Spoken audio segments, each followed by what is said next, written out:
แกงเห็ดเอาตังมาซะ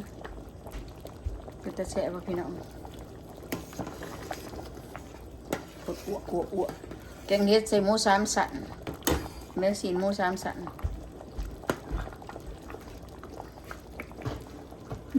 มีเนื้อใส่มียังในประตูซีหมูมีหมักบัวเก็บเผาใส่เลยอ๋อดีๆบักบัวผักตำดิ่งปุ๊บเอาใส่ถั่วเลยตุ๊เอาให้มันจะเด็ดน้ำเลยจ้ะหอยเต็มหม้อเลยแกงใส่เฮ็ดอันนี้เฮ็ดอันข้าวหอมเฮ็ดยังเฮากับบ่ฮู้ดอกกินได้เลยอยู่ของบ่ฮู้นี่ดอกบักใหญ่พี่น้องเฮ็ดก็ได้นี่พวกพานเลยเอาแม่น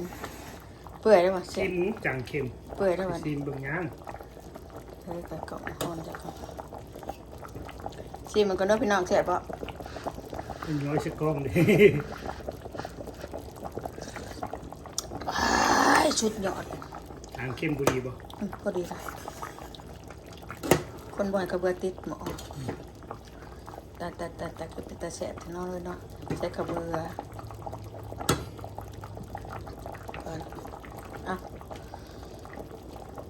ใส่กระเบือใส่ผักบวบใช้เป็นหน่วยบ่นี่ตัดแล้วป่ะ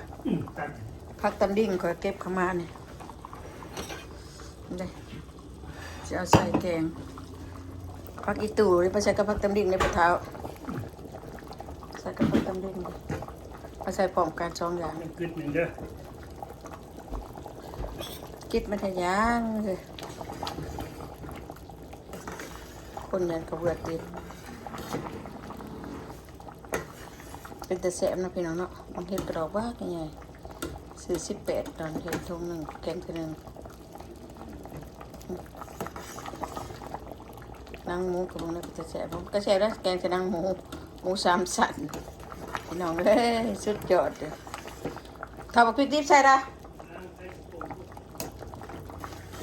พอใส่แล้วที่ว่ายังหยาบอยู่วะคานี่ฉีดนี่เบื้องซีมันก็จะตอนน้อยๆนี่วะบ่หน่อยแล้วกระตูนี่จะตัด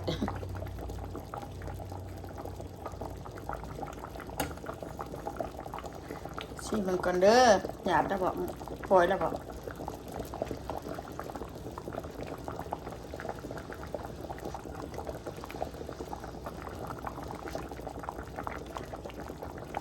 โอ้ยังหยาบพี่น้องอาจจะชิมยังหยาบพอตบหมูก่อนเด้อ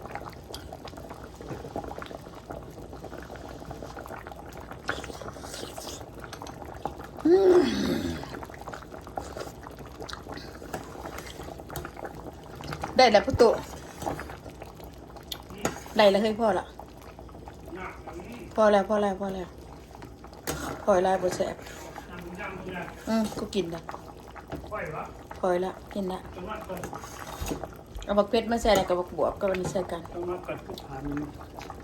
เมื่อกี้นะมันอวบโผล่คนมันจะคล้องแกงหน้าตาเป็นยังไงหน้าตาเป็นจักสีละเนี่ยคนคุกเลยนี่นะใช่ปะบัวพอละข้าวยำมึงแล้วเขากินเลยแม่นบ่เลยข้าวยำได้กินนี่คือว่าค่อยไวเด้อกูยำได้ละอันกูกินบ่ได้มึงจะกินได้มึงจะกินบ่ได้วะซีมึงเนาะตอนมันน่ะกระเบื้องสติดหมอนะมันนั่นเด้อชิมมึงก่อนพ่อแม่พี่น้องชิมตอนเราได้ตู่นี่เอาตอนหน่อยเนี่ยตอนใหญ่ได้ก็จีว่าโอ้กิโลหมอนี่เอาเด้อพ่อแม่พี่น้องชิมให้เบิ่งก่อนชิมอ่อนได้อะไรแล้วแซ่บอยู่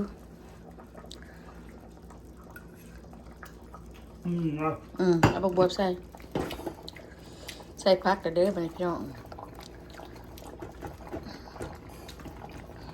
แกงสารพัดแกงเอาคนผักเต็มหม้อแห้งเป็นตาแสบพี่น้องตัวมากินน้ำกันเด้อ FC เด้อ ทอดคิดถึงกันคือเก่า บักเพชรมาใส่น้ำที่มันชุบพร้อมกันครับนั่นเด้ตั้งติดเขามาใส่เบิ่งหันละ เลย อืม พริก พริกรอ เด้อพ่อแม่พี่น้อง อันนี้ดูโกรธมันยมๆด้วยหนึ่งจากกระพักอีตูก็พักอดิใส่โอ้เห็นเป็นแต่เสียบเนาะพี่น้อง กินน้ำกันเด้อใส่ด้วยนะตุ้ม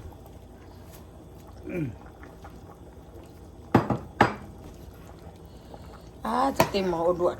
หมอหน่อยโผดที่นี่นะ น้อยสิ โอ้ปวดเท้านี่กระเพาะหมอไส้ใหญ่กว่านี้เนาะนี่แหละแกงไปกินการแน่กินเนื้อแน่เดี๋ยวนี้ติดตัวเฮ็ด แซ่บบ่ แสบได้พอแสบกินได้หนึ่งร้อยหมอนี่มันเบิดเท่าไรเบิ่งเลย13 30 40 50 ดอลล่ะ อืม คันว่าไปซื้อเทั้งพักเทั้งหยานี่ตกอยู่50 ดอลในหมอนี่นะสินก็13 14 ดอลได้บ่ได้เฮ็ดอีก18 ดอลได้เบิ่งตัวพี่น้อง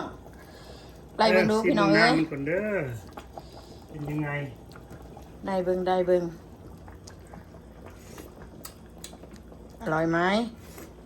อร่อย อ้าวเอาใส่อะไรแล้ว พ่อเราบอกเป็นนัว พอเดียว ใส่หลายแซ่บหลายแล้ว เนาะมันเบิดมันเปื่อนมันสิเปื่อน ใส่หลายแซ่บหลายใส่น้อยแซ่บน้อย มันติดหมอบ่นี่ เย็ด บ่ได้คนบางหนึงนะ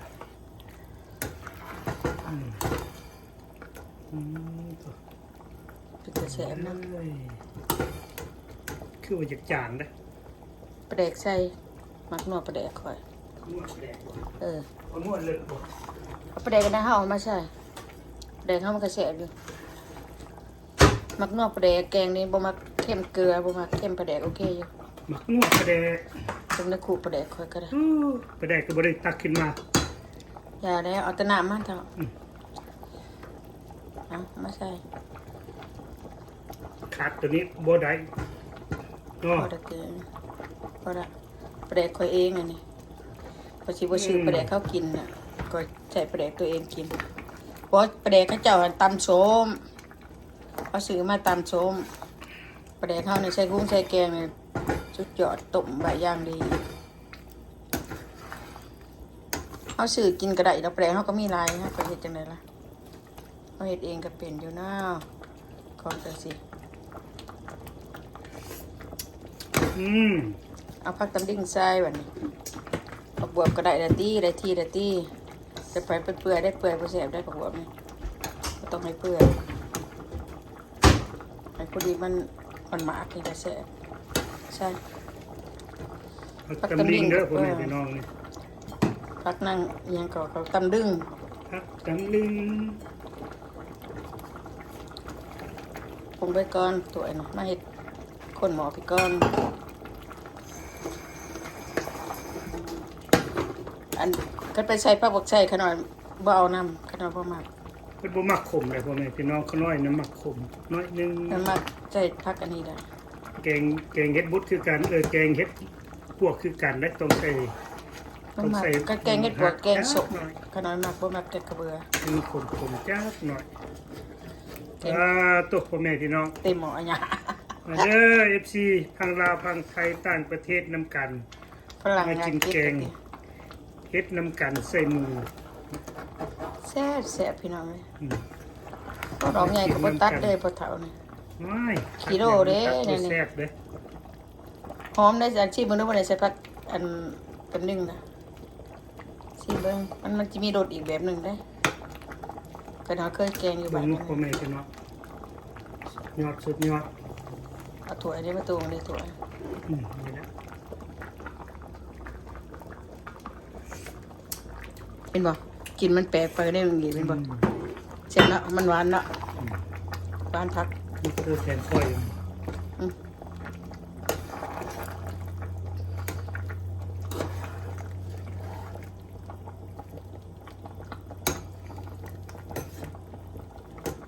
มาเด้อพี่น้องทางแคนาดา